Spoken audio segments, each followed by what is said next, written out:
വരുമ്പോൾ കുന്നത്തൂരിൽ ആദ്യ ലീഡ് 21 വോട്ടുകൾക്കാണ്. കുന്നത്തൂരിലെ ആദ്യ ലീഡ് ഫലം വരുമ്പോൾ കോവൂർ കുഞ്ഞുമോൻ തന്നെയാണ് ഇപ്പോൾ മുന്നിൽ ഉള്ളത് എന്നുള്ള ഏറ്റവും പ്രധാനപ്പെട്ട പ്രത്യേകതയുണ്ട്. കോട്ടയം ജില്ലയിൽ വൈക്കത്തും കാഞ്ഞിരപ്പള്ളിയിലും LDF ലീഡ് ചെയ്യുകയാണ്. അതേസമയം പൂഞ്ഞാറിലും കടുത്തുരുത്തിയിലും പുതുപ്പള്ളിയിലും UDFന്റെ ലീഡ് തുടരുകയാണ്. വൈക്കം, കാഞ്ഞിരപ്പള്ളി, ഇതാണ് LDFന്റെ ലീഡ് കിട്ടുന്ന ഇപ്പോഴത്തെ മണ്ഡലങ്ങൾ. തൃത്താലയിൽ ഇപ്പോഴും ബൽറാം മുന്നിൽ.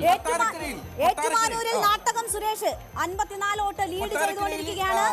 നാട്ടകം സുരേഷിനെ ഇറക്കിയുള്ള പരീക്ഷണം വിജയം കാണുന്നു എന്നതിന്റെ സൂചന. കൊട്ടാരക്കരയിൽ കെ എൻ ബാലഗോപാൽ 151 വോട്ടുകൾക്ക് മുന്നിൽ. കൊട്ടാരക്കരയിൽ 151 വോട്ടുകൾക്ക് കെ എൻ ബാലഗോപാൽ മുന്നിൽ. കഴക്കൂട്ടത്ത് നേരത്തെ പറഞ്ഞ പോലെ കടകംപള്ളി സുരേന്ദ്രൻ ലീഡ് തിരിച്ചു പിടിക്കുന്നു. മന്ത്രി ചിഞ്ചുറാണി മുന്നിൽ കയറിയിരിക്കുന്നു. ചടയമംഗലത്ത് മന്ത്രി ചിഞ്ചുറാണി 28 വോട്ടുകൾക്ക് മുന്നിൽ എന്ന വളരെ പ്രധാനപ്പെട്ട ഒരു കണക്ക് കൂടിയുണ്ട്.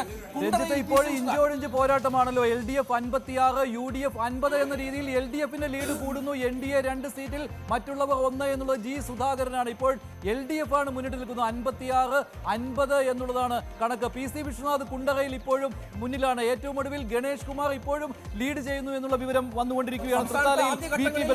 4 മണ്ഡലങ്ങളിൽ NDAയുടെ ലീഡ് ഉണ്ടായിരുന്നു. പക്ഷേ ഇപ്പോൾ NDA പുറകോട്ട് പോയിരിക്കുന്നു. ഇപ്പോൾ ഒരു മണ്ഡലങ്ങളും NDA ലീഡില്ല. വളരെ പ്രധാനപ്പെട്ട കാര്യം, അരുവിക്കരയിൽ VS ശിവകുമാർ മുന്നിലാണ് 121 വോട്ടുകൾക്ക്.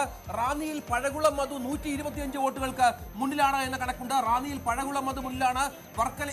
അരുവിക്കരയിൽ VS ശിവകുമാർ 151 വോട്ടുകൾക്ക് മുന്നിലാണ്.